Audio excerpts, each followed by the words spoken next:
थांगासिनो आं नै दा गुदुबादायाव। गुदुबादानिफ्राय दा आङो गाबोन फैफिनगोन। दिनै फैफिननो हानाय नङा आङो।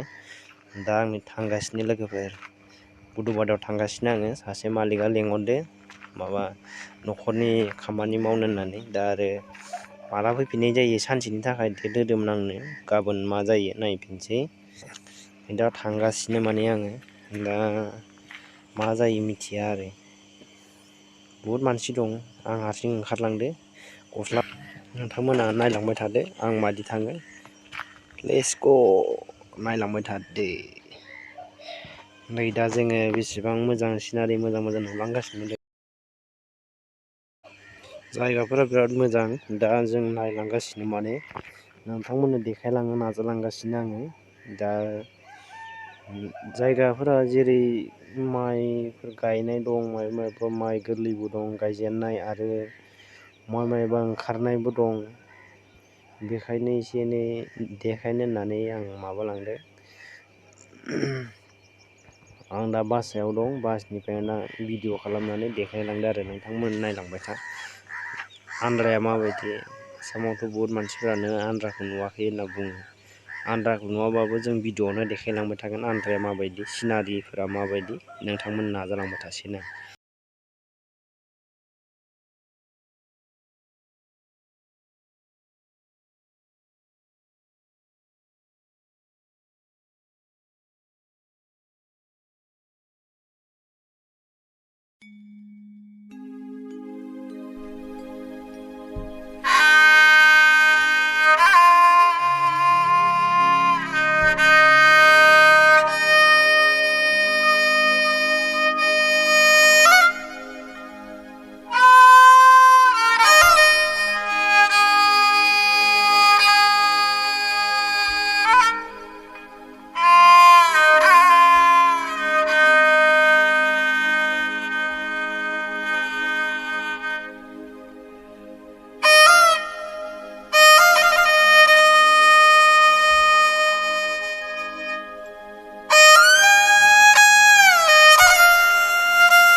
नोंथांमोना मोजां मोनोबा नायबाय था, मोजां मोनोबा डिसलाइक खालामना हो।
नारेंखल लसो गारि